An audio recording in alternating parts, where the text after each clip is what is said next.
मेरा शौहर अंधा था। जब वो हम बिस्तरी करने लगता तो मैं अपनी नौकरानी को बरहला करके उसके आगे कर देती और खुद साइड पर बैठकर देखा करती। एक मर्तबा शौहर का आधा मेरा गुस्से की शिद्दत से बहुत बुरा हाल हो रहा था। समझ नहीं आ रहा था कहाँ जाऊं, क्या करूं। घर वालों ने भी मेरे साथ बहुत ज्यादती की थी। महज पैसे के लिए अंधे शख्स के साथ ब्याह दिया था। ये कैसा इंसान जो अपनी मर्जी से दुनिया को देख भी नहीं सकता, कहीं पे अकेले आ जा नहीं सकता, उसे मेरा हमसफर बना दिया था। उन्हें तो इस चीज का फायदा हो गया था, उन्हें जरूरत को पूरा करने के पैसे मिल गए थे। मगर मैं कहाँ जाती, मुझे तो कोई रास्ता नजर नहीं आ रहा था। तभी दरवाजे के पास खटखट की आवाज सुनाई दी थी। फिर दरवाजे के अंदर वो आता दिखाई दिया। उसका वो मेल नर्स भी मौजूद था जो हर वक्त उसके साथ रहता था। वो उसे कमरे में बिठाकर वापस चला गया और जाते जाते मुझे कहने लगा कि अगर किसी भी चीज की जरूरत हो, कोई भी मसला हो तो मुझे आवाज देकर बुला लीजिएगा, मैं साथ वाले कमरे में हूँ। मैंने हाँ में सर हिला दिया और मेरा शौहर मेरे पास बैठ गया और अपने हाथों से टटोलकर मेरे नाखून देखने लगा था। गुस्से की एक लहर मेरे पूरे वजूद में दौड़ गई थी। मैंने उसका हाथ पीछे झटक दिया था। उसके चेहरे पर हैरत के तासुरात उभरे। शायद वो इस रद्द अमल के लिए तैयार नहीं था। वो तो ये समझ रहा था कि मैं गरीब खानदान की लड़की हूँ जो उसकी दौलत से मरऊब होकर शादी कर रही थी। ऐसे कैसे उसको धुतकार सकती थी। मैं एक पल भी उसे अपने पास बर्दाश्त नहीं कर पा रही थी। वो मुझसे छोटी छोटी बातें कर रहा था, मेरी पसंद नापसंद के बारे में पूछ रहा था, मगर मैं कुछ भी सुन ही नहीं रही थी। मेरा जहन यही ताने बाने बुन रहा था कि मैं इस शख्स से कैसे जान छुड़वाऊं। बार बार मेरी निगाहों के सामने खालिद का चेहरा आ रहा था। तब भी मेरे जहन में ये एक आइडिया आया और मैं उसे जल्दी से कहने लगी कि मैं अभी कपड़े बदल कर आती हूँ। इतने हैवी कपड़ों की वजह से मैं थक गई हूँ, आप इतनी देर में आराम कर लें। उसे बिस्तर पर लिटाकर मैं ड्रेसिंग रूम में कपड़े बदल कर बाहर निकल आई थी। अब मुझे समझ ही नहीं आ रही थी कि मैं उस मुलाजमा को कहाँ पर ढूंढूं जो इस घर में मुस्तकिल रहती थी और जिसने मुझे आते साथ ही अपनी मजबूरियों की लंबी लंबी दास्तान सुनाई थी। और अब मैं सोच रही थी कि उसकी मजबूरियों को क्यों ना अपने फायदे के लिए इस्तेमाल करूं। मैं लॉन से बाहर निकल आई। सामने ही एक तरफ मुलाजमों के क्वार्टर्स थे, सामने ही चौकीदार था। वो मुझे देखकर हैरान रह गया। बेगम साहिबा, आप इस वक्त बाहर क्या कर रही हैं? आपको कोई काम था? मैंने उससे कहा कि मुझे कौसर से बात करनी है। कहाँ है वो? उसे बुला दो। तभी चौकीदार कौसर को बुलाकर लाया। वो शायद सो रही थी। हैरान नजरों से मुझे देखने लगी। कुछ चाहिए था बेगम साहिबा? मैं उसका हाथ पकड़कर लाउंज में ले आई और अपने हाथ में पहनी हुई कीमती सोने की अंगूठी उसके हाथ पे रख दी जो बरी में मेरे शौहर ने मेरे लिए जेवरात के साथ भिजवाई थी। मुझे वो अंगूठी बहुत पसंद आई थी, मगर अब जो मैं करने जा रही थी उसके लिए मुझे अपनी पसंदीदा चीज की कुर्बानी देना इतना मुश्किल नहीं लग रहा था। मैंने कोसर को कहा कि तुमसे मुझे एक काम है और अगर तुम मेरा वो काम कर दो तो मैं इससे ज्यादा तुम्हें पैसे दूंगी। तुमने कहा था कि तुम्हारी बेटी बीमार है, उसके इलाज के लिए तुम्हें पैसे चाहिए। वो हैरान नजरों से मुझे देखने लगी। मैंने उसे कहा कि मैं तुम्हारी बेटी का इलाज भी करवा दूंगी और तुम्हारी तमाम जरूरियात को भी पूरा कर दूंगी, बस तुम्हें मेरा ये काम करना होगा। जब मैंने उसे ये बात बताई तो वो हक्का बक्का रह गई। फिर वो कानों को हाथ लगाने लगी। मेरे बंदे को अगर ये पता चल गया तो ना जाने क्या होगा। बीबी जी, आप ऐसा मत करें। मगर मैंने उसे बाजू से पकड़कर झंझोड़ दिया और उसे कहने लगी कि मैं फिर तुम पर चोरी का इल्जाम लगाकर तुम्हें इस घर से बाहर निकलवा दूंगी। वो फटी फटी आंखों से मेरे चेहरे की तरफ देखने लगी। उसके पास कोई चारा नहीं रहा था कि वो मेरी बात मान ले। तभी वो सर झुकाए मेरे साथ कमरे में चली गई थी। उससे मैं अपनी जगह पर बिस्तर पर लिटाकर खुद कमरे से बाहर निकल आई और तकरीबन 1 घंटे के बाद वो कमरे से शिकस्ता अंदाज में निकली तो वो खुशी की एक लहर मेरे पूरे वजूद में सरायत कर गई थी। मैंने उसका शुक्र अदा किया और वो झुकी नजरों के साथ वहां से चली गई। वो गरीब थी मगर बेगैरत नहीं थी। मजबूरी की वजह से उसे ये काम करना पड़ा था। मैं जब कमरे में आई तो मेरा शौहर सो रहा था। मैं भी एक जगह पर लेट गई और सोचने लगी कि बर वक्त मेरे दिमाग ने काम कर लिया, वरना इस शख्स को बर्दाश्त करना मेरे लिए मुमकिन नहीं था। वो मुझसे बहुत अच्छे तरीके से बात करता, मेरा बहुत ख्याल रखता, मुझसे बहुत मोहब्बत करता था, मगर उसे देखकर ये एक नफरत का एहसास मेरे पूरे वजूद में छा जाता और मुझे सख्त नागवारी का एहसास होने लगता था। मेरा तो दोबारा अपने अम्मी अब्बू से बात करने का दिल ही नहीं कर रहा था। जो कुछ उन्होंने मेरे साथ किया था, इसके बाद मैं वापस जाने पर तैयार नहीं थी। फिर एक दिन अम्मी खुद आ गई और रोते हुए मुझे गले से लगा लिया और शिकवा करने लगी कि तुम इतने दिन से एक बार भी मिलने के लिए नहीं आई। अम्मी की बात सुनकर मेरा दिल फिर से पसीज गया था। तभी मेरा शौहर भी कहने लगा कि तुम इनके साथ कुछ दिन के लिए चली जाओ। यूं मैं दिल से अम्मी के साथ रहने के लिए आ गई थी। और फिर एक दिन मेरी खालिद से मुलाकात हुई थी। उसको देखकर पुरानी मोहब्बत बेदार हो गई।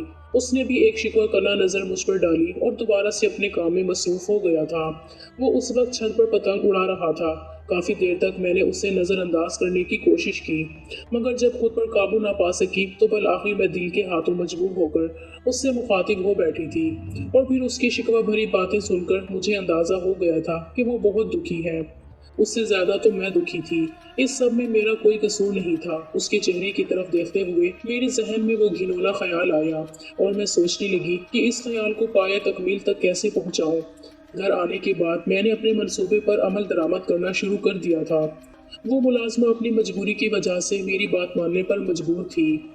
उसकी तरफ से तो मुझे इत्मीनान था कि वो ये बात किसी को नहीं बता सकती थी। दूसरी तरफ अबरार था, जो मेरे शौहर का चमचा था। उसका बहुत ज्यादा मुखलिस था, हर बात उसे बताता था। उसे रास्ते से हटाने के लिए फिर मैंने ये मंसूबा बनाया। आधी रात को फ़ोन करके मैंने उसे कमरे में ये कहकर बुलाया कि मेरे शौहर की तबीयत ख़राब है। वो फ़ौरन से कमरे में आ गया। तब मैं चीखने लगी, शोर मचाने लगी। मेरा शौहर भी हड़बड़ाकर उठ बैठा और जब मुझसे रोने का सबब पूछा तो मैं उसे कहने लगी कि तुम्हारे सेक्रेटरी ने मेरे साथ बदतमीजी करने की कोशिश की है। अबरार ये सुनकर परेशान हो गया था। उसने अपनी सफाई देने की बहुत कोशिश की, मगर मेरे शौहर ने वही सुना जो मैंने उसे सुनाया था और वही देखा जो मैं उसे दिखा रही थी। और उसने भी अबरार को नौकरी से निकाल दिया था। अबरार ने बेगुनाही साबित करने की बहुत कोशिश की, मगर उसे बिल्कुल भी इसमें कामयाबी हासिल नहीं हुई थी। और अब सोचे समझे मंसूबे के तहत मैंने अपने शौहर को कहा कि मेरा दूर का कज़न है, वैसे भी उसे नौकरी की तलाश है और वो आपके साथ रहेगा, आपका ख्याल भी रखेगा। ये सुनकर मेरा शौहर कहने लगा कि अगर तुम ऐसा कह रही हो तो सही होगा, वैसे भी तुमसे ज्यादा मेरे साथ और कौन मुखलिस हो सकता है। उनकी बात सुनकर एक पल को मैं शर्मिंदगी की गहराइयों में डूब गई थी कि मैं इनके साथ क्या कर रही थी और उनके मेरे बारे में ऐसे जज्बात थे। मगर मैंने अपने जज्बात को सुला दिया था और फिर मैंने खालिद को घर में रख लिया था। उसे अबरार की जगह दे दी थी और वो भी मेरी वजह से ये काम करने पर तैयार हो गया था। वैसे भी इतना बड़ा घर था, यहाँ पर वो आराम से रह रहा था। उसे किसी चीज़ की कोई कमी नहीं थी और यहाँ पर उसे मेरी कुर्बत भी मयस्सर थी।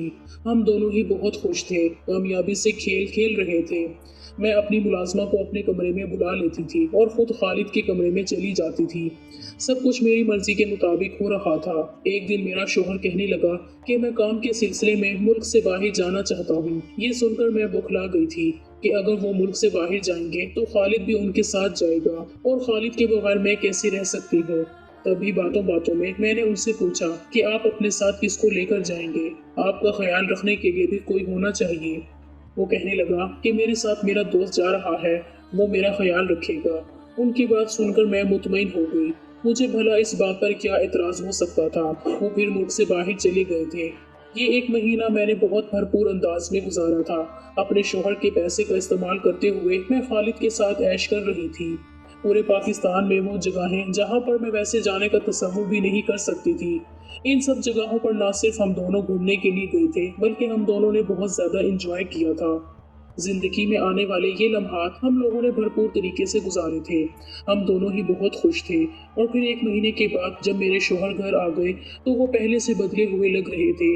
उन्होंने मुझसे नॉर्मल अंदाज में ही बात की थी, मगर फिर भी उनका लहजा बदला हुआ था। देखने में भी वो पहले से ज्यादा सेहतमंद हो गए थे। उनके चेहरे पर भी संजीदगी तारी थी। और रात को फिर हस्बे मामूल मैंने मुलाजमा को अपने कमरे में बुला लिया और फिर खुद खालिद के कमरे में चली गई। मुझे उसके कमरे में गए हुए थोड़ी ही देर गुजरी थी जब एकदम दरवाज़ा खुला और कमरे की लाइट ऑन हो गई। और जब मैंने पीछे मुड़कर देखा तो मैंने जब आंखें खोली तो घर में गुर्बत का माहौल देखा था। सारी जिंदगी मैंने हर चीज के लिए तरसते हुए गुजारी थी। घर में अम्मी अब्बू के अलावा हम 5 बहन भाई थे। मैं बहनों में सबसे बड़ी थी। यूं घर के काम काज की जिम्मेदारियां मुझ पर ही थीं। बाकी बहन भाइयों को छोटा होने की वजह से फिर भी रियायत मिल जाया करती थी। अम्मी का ताब का निशाना भी मैं ही ज्यादातर बना करती थी। अम्मी को भी मेरी हरकतों पर काफी ज्यादा एतराज रहता था। उन्हें मेरी सहेलियों के घर आने जाने पर, ज्यादा वक्त छत पर गुजारने पर, गर्ज ये कि बहुत सारी बातों पर एतराज था जिन्हें मैं एक कान से सुनकर दूसरे कान से निकाल दिया करती थी। मुझे ऐसा लगता था जैसे अम्मा हम बहन भाइयों से मोहब्बत नहीं करती, उन्होंने बस दुनिया में लाने की जिम्मेदारी ही निभाई है। मैं ऐसा सिर्फ सोच सकती थी, अम्मा के सामने ऐसा कह नहीं सकती थी क्योंकि वो चप्पल उतार कर मारते हुए देर नहीं लगाती थी। कमाने वाले सिर्फ अब्बा ही थे, दोनों भाई बहन छोटे थे। ऐसे में घर में ज्यादातर दाल सब्जी ही पकती थी। कभी कभी तो घर में फाके की नौबत भी आ जाती थी। हमें अच्छा खाना शायद महीनों बाद ही नसीब होता था। खालिद मेरी जिंदगी में बहार की मानिंद आया था। वो लोग पहले ही इस मोहल्ले में आकर आबाद हुए थे। ये घर उन्होंने किराए पर लिया हुआ था और वो हमसे भी ज्यादा गए गुजरे थे। हमें ये फायदा था कि कच्चा पक्का ही सही मगर घर हमारा अपना था। मगर वो लोग तो बेचारे अपने घर से भी महरूम थे। वो सारा दिन यहाँ वहाँ दोस्तों के साथ घूमता रहता था। हम दोनों ही एक दूसरे को पसंद करते थे, शादी करना चाहते थे। जब खालिद ने मेरे लिए रिश्ता भिजवाया तो अम्मा अब्बा ने ये कहकर रिश्ता उसी वक्त मुस्तरद कर दिया। ये लड़के का चाल चलन ठीक नहीं है और ना ही वो कोई नौकरी करता है। ऐसे ब्याहने का क्या फायदा जो बेटी हर दूसरे तीसरे दिन रोकर मायके की दहलीज पर आती रहे। अम्मा की ये बात काफी हद तक माकूल थी मगर मैं फिर भी अपने फैसले से पीछे हटने को तैयार नहीं थी। मैंने जब इस बात पर एहतजाज किया तो अम्मा ने मेरी बहुत ही ज्यादा पिटाई की थी और अम्मा से मार खाने के बावजूद भी मैं अपनी बात से पीछे नहीं हट रही थी। उन्हीं दिनों अब्बा अम्मा के साथ न जाने क्या सरगोशियां करते रहते थे और मुझे ऐसा लग रहा था जैसे वो लोग मेरे बारे में कोई खिचड़ी पका रहे थे। मगर मैं ये भी जानती थी कि मेरी मर्जी के बगैर वो कुछ भी नहीं कर सकते क्योंकि वो जानते थे कि मैं काफी ज्यादा उठरी लड़की हूँ। तभी एक दिन अम्मा ने मुझे कहा कि अब्बा ने मेरा रिश्ता अपने बॉस के साथ तय कर दिया है। ये बात सुनकर मैं हक्का बक्का रह गई। ऐसे भला कैसे हो सकता है? आप लोग मेरी मर्जी जाने बगैर मेरा रिश्ता कैसे तय कर सकते हैं जबकि आप जानते भी हैं कि मैं किसके साथ शादी करना चाहती हूँ। अम्मा ने मेरी बात सुनकर सर पीट लिया और कहने लगी कि वो निकट्टू, वो 10 रुपए भी नहीं कमाता, वो तुम्हें कहाँ से खिलाएगा, वो तुम्हारी जरूरत कैसे पूरी करेगा। अम्मा की बात सुनकर मैं चुप हो गई थी। अब तो अब्बा भी इस रिश्ते के हामी थे। अम्मा की निस्बत अब्बा से मैं बहुत डरती थी और उनके सामने तो मैं ऐसी बात करने के बारे में सोच भी नहीं सकती थी। अब्बा को गुर्दों का मसला था। उन्हें पिछले कई सालों से शुगर की बीमारी थी और जब उन्होंने मेरा रिश्ता तय कर दिया तो उन्हें उनके बॉस ने बहुत माली मदद भी की थी जिसके बारे में मुझे बहुत बाद में अंदाजा हुआ था। और फिर जब शादी से पहले ही मेरे लिए कीमती जेवरात और ढेरों ढेर कपड़े आए तो ये देखकर कुछ पल के लिए मैं भी वक्ती तौर पर बहल गई थी और फिर शादी की तैयारियां करने लगी थी। जब मुझे अम्मा ने शादी वाले दिन ये बताया कि मेरा होने वाला शौहर अंधा था, उसे नजर नहीं आता, तो ये सुनकर मैंने एक झटके से सर उठाया था। अम्मा, आप लोगों ने मेरी जिंदगी बर्बाद कर दी। आखिर आप लोगों ने क्या सोचकर उस शख्स से मेरी शादी की है? मेरी हालत देखकर अम्मा गड़बड़ा गई और कहने लगी, अरे तो क्या हुआ, लड़का बहुत अमीर है, पैसों में खेलेगी तू, और तुम्हारे अब्बा कह रहे थे कि उसका इलाज मुमकिन है। कुछ टाइम पहले ही एक्सीडेंट से उसकी नजर चली गई है और ये भी हो सकता है कि वो ऑपरेशन करवा ले तो उसकी नजर वापस आ जाए। तुम फिक्र क्यों करती हो? अम्मा की बात सुनकर मैं चुप हो गई। उस शख्स के लिए बेइंतहा नफरत पैदा हो गई थी और इसी नफरत ने मुझे बगावत करने पर उकसाया और मैं नफरत की आग में गुनाह की तरफ चली गई, जिसने अपने पैसे के बलबूते पर मासूरी होने के बावजूद भी मुझे खरीद लिया था और मुझे मेरी मोहब्बत से दूर कर दिया था। मैं दिल में बेतहाशा नफरत और बदगुमानियां लेकर उसके घर में आई थी। उसे अपने रूबरू देखकर भी मेरे दिल से उसके लिए ये नफरत कम नहीं हुई थी, बल्कि मैं तो इस कमजोरी से फायदा उठाने का सोच रही थी और बल आखिर मैं अपने मकसद में कामयाब हो ही गई थी। बल्कि एक तरह से तो मैं इस घर में खुश थी। एक तो मुझे उसकी कुर्बत भी बर्दाश्त नहीं करनी पड़ती थी और दूसरा मेरा महबूब भी हर वक्त मेरे पास रहता था और मैं पैसे में भी खेल रही थी। हर आसाइश मुझे मयसर थी। अब जब हम दोनों सारी दुनिया से बेखबर होकर एक दूसरे में मदहोश थे तो कमरे की लाइट ऑन होने पर हम दोनों हड़बड़ाकर उठ बैठे। दरवाजे के बीचों बीच में मेरा शौहर खड़ा था। वो बिल्कुल सामने देख रहा था। उसे देखकर एक पल को मेरी सांस रुक गई, मगर उसके अंधा होने का सोचकर मेरी सांस बहाल हुई थी। काफी देर तक वो वहीं पर खड़ा रहा। उसे देखकर हम लोग फिर से एक दूसरे में मसरूफ हो गए थे। वो दरवाजा बंद करके वहां से चला गया था। अपने शौहर की ये कमजोरी मेरे लिए बहुत फायदेमंद साबित हुई थी। और अगले दिन जब मैं सुबह नाश्ता करने के लिए टेबल पर आई तो ये देखकर मैं हक्का बक्का रह गई। सामने टेबल पर मेरा शौहर बैठा हुआ था और हैरानकुन बात ये थी कि उसके हाथों में एक अखबार था। आंखों में ग्लास टिकाए वो अखबार पढ़ने में मसरूफ था। मैंने और खालिद ने हैरानो परेशान नजर एक दूसरे पर डाली कि तभी मेरे शौहर ने मुझ पर एक भरपूर नजर डाली और कहने लगे कि मैं तुम्हें ये खुशखबरी सुनाना भूल गया था कि मैं बाहर अपनी आंखों का ऑपरेशन करवाने के लिए गया था और मेरी नजर वापस आ गई है। उसकी बात सुनकर मेरा ऊपर का सांस ऊपर, नीचे का सांस नीचे ही रह गया था। इसका मतलब था कि रात जो कुछ भी हुआ था उसने देख लिया था। उस पर मेरी हकीकत खुल गई थी। मेरे चेहरे के तासुरात देखकर वो जख्मी से अंदाज में मुस्कुराया और कहने लगा कि मैंने तुम पर एतबार किया था, तुमसे सच्ची मोहब्बत की थी। जब तुमने अबरार पर इल्जाम लगाया था तो मैं तभी चौंक गया था और फिर ऑफिस में जाने के बाद मैंने अबरार को अपने ऑफिस में बुलाया तो हिचकिचाते हुए उसने मुझे बताया कि तुम झूठ बोल रही हो, उस पर इल्जाम लगा रही हो। इस सब में न जाने तुम्हारा क्या मकसद है। और तभी मैं तुम्हारी हकीकत खुद जानना चाहता था। मैं किसी और के मुंह से तुम्हारे बारे में कुछ भी सुनना नहीं चाहता था और मुझे ये भी खबर नहीं थी कि वो सच कह रहा है या झूठ कह रहा है। मैं ऑपरेशन करवाकर वापस आया तो तुमने जब मुलाजमा को मेरे कमरे में भेजा तो मैं ठिठक गया था। मुलाजमा भी मुझे अंधा समझ रही थी, मगर जब मैंने उससे बात की और उससे ये सब पूछा तो वो पहले तो डर गई और फिर रोते हुए कहने लगी कि मैं मजबूर थी, मैंने जो कुछ भी किया मजबूरी की वजह से किया। उसकी बात सुनकर गुस्से की एक लहर मेरी रगों में सरायत कर गई थी। तभी मैं अपना शक दूर करने के लिए उस कमरे में आया तो मुझे अंदाजा हो गया कि तुम ये सब कुछ क्यों कर रही थी। उसने मेरे हाथ में एक खाकी रंग का लिफाफा दिया और कहने लगा कि इसमें तुम्हारे तलाक के कागजात हैं। मैंने तुम्हें अपने रिश्ते से आजाद कर दिया है। मैंने बेयकीनी से नजर उस पर डाली थी। उसने तो मुझे माफी मांगने का मौका भी नहीं दिया था और फैसला सुना दिया। तभी उसने एक और फाइल मेरे हवाले की और कहने लगा कि एक छोटा सा अपार्टमेंट मैंने तुम्हारे नाम खरीदा था, क्योंकि ये तुम्हारा तोहफा था, तुम्हारे लिए खरीदा था, तो ये मैं तुम्हारे हाथ में ही देना चाहता हूँ। अब तुम जो चाहे इसका करो और मुबारक हो, अब तुम आजाद हो अपनी मर्जी से अपनी जिंदगी गुजारने के लिए। हम दोनों मरे कदमों से वहां से निकले थे। ये भी गनीमत था कि उसने मेरे नाम पर अपार्टमेंट कर दिया था और मेरे बैग में भी अच्छे खासे पैसे मौजूद थे। वापस आते हुए मैं अपने कपड़े और तमाम जेवरात भी उठाकर ले आई थी, जो कि काफी टाइम तक हम दोनों की जरूरियात पूरे करने के लिए काफी थे। और फिर इद्दत मुकम्मल होते ही मैंने खालिद पर जोर देना शुरू कर दिया, निकाह कर लो। उसने मुझसे शादी कर ली थी।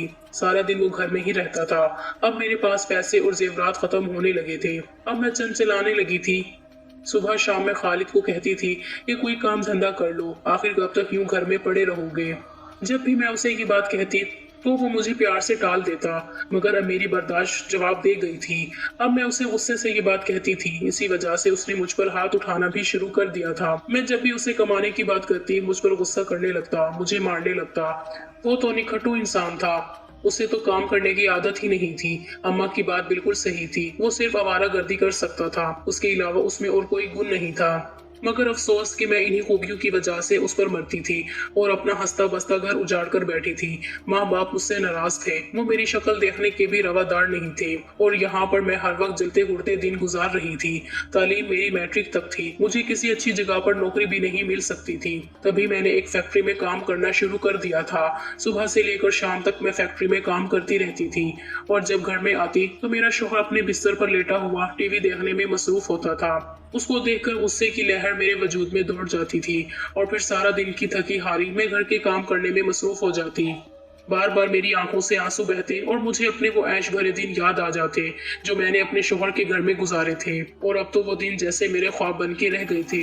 मैं अपने गुनाहों की वजह से ये अजियत और जिल्लत भरे दिन गुजारने पर मजबूर हो गई थी। अम्मा के घर जाती तो वो भी मुझे देखकर मुंह दूसरी तरफ कर दिया करती थी। मैं रोते चेहरे के साथ वहां से वापस आती।